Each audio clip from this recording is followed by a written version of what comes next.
प्यारे दोस्तों, राधे राधे, जय श्री कृष्णा। दोस्तों, आज हम जानेंगे कि अक्टूबर मास में अघोई अष्टमी कब पड़ रही है, 13 अक्टूबर को या 14 अक्टूबर को। इसके कन्फ्यूजन को दूर करेंगे। साथ ही अघोई अष्टमी की पूजा विधि, व्रत विधि के बारे में भी जानेंगे।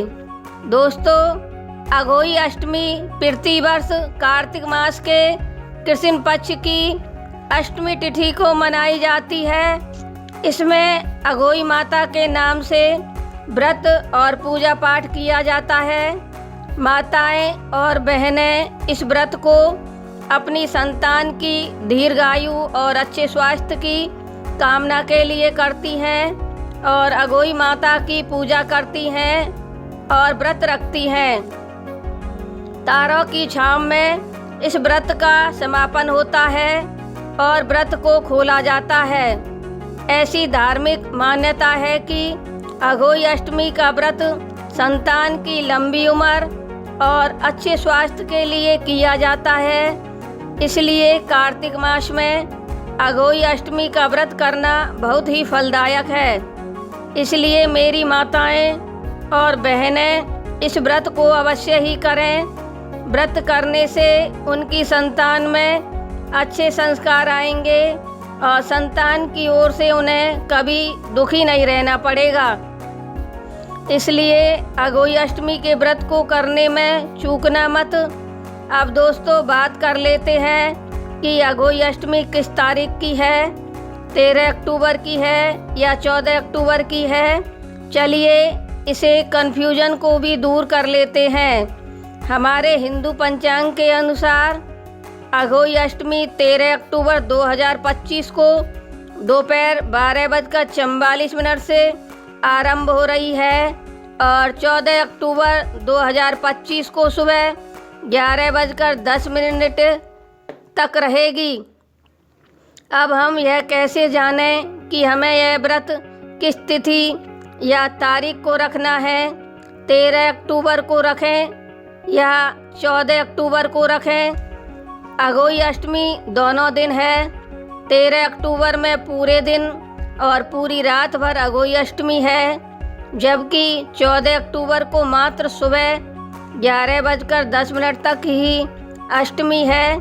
तो दोस्तों, अघोई अष्टमी का जो व्रत है वो निशाकालीन यानी रात्रिकालीन होता है।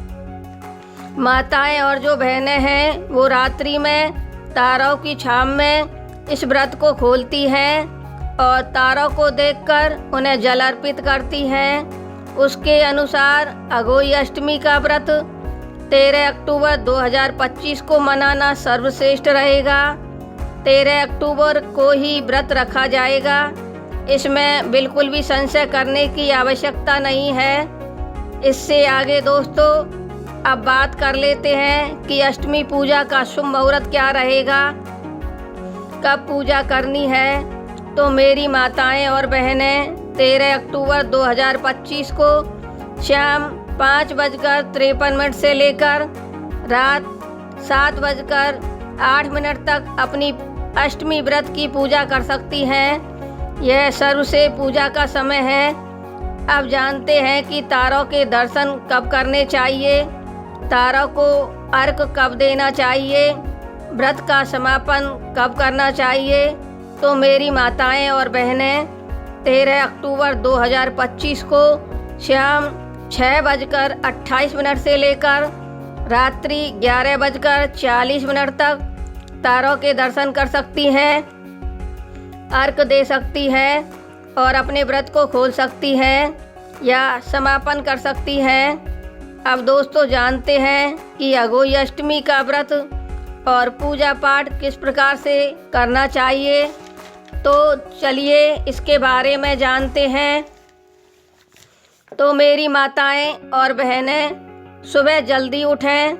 किस दिन 13 अक्टूबर 2025 को और स्नान आदि से निवृत्त होकर एक चौकी लें और उस नया लाल वस्त्र बिछाएं। फिर अघोई माता का चित्र दीवार पर चिपकाएं। फिर गंगा जल से माता को स्नान कराएं।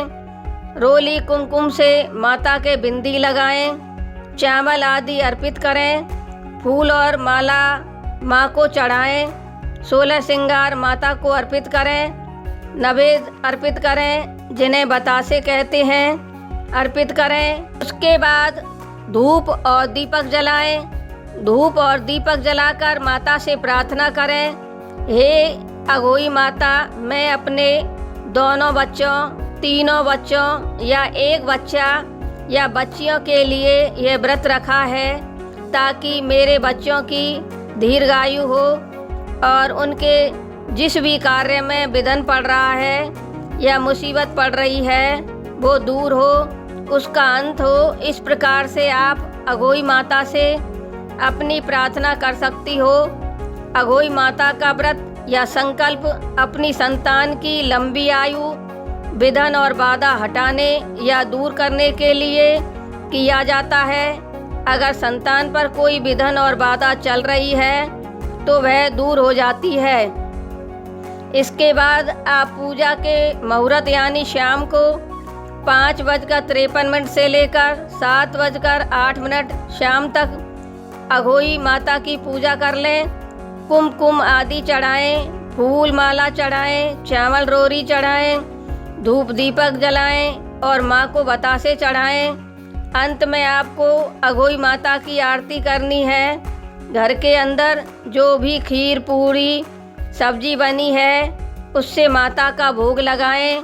ये सारे कार्य आपको माता के शुभ मुहूर्त में कर लेने हैं। इसके बाद अघोई अष्टमी व्रत कथा सुनना बहुत ज़रूरी है। व्रत कथा सुने बिना व्रत अधूरा ही माना जाता है, इसलिए व्रत कथा सुनना अति आवश्यक है। इतना सब कुछ करने के बाद शाम को तारों को देखना बहुत ज़रूरी है और उन्हें अर्घ भी देना ज़रूरी है।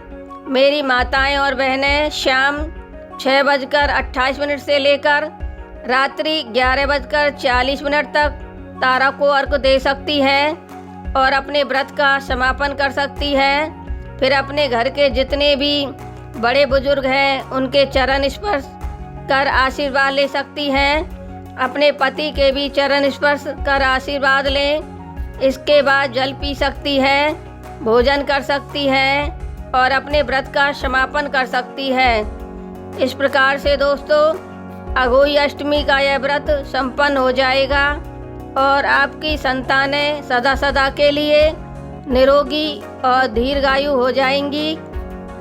दोस्तों मेरी यह कथा आपको पसंद आई हो तो चैनल को लाइक और सब्सक्राइब करो। बोलो माता रानी की जय। राधे राधे।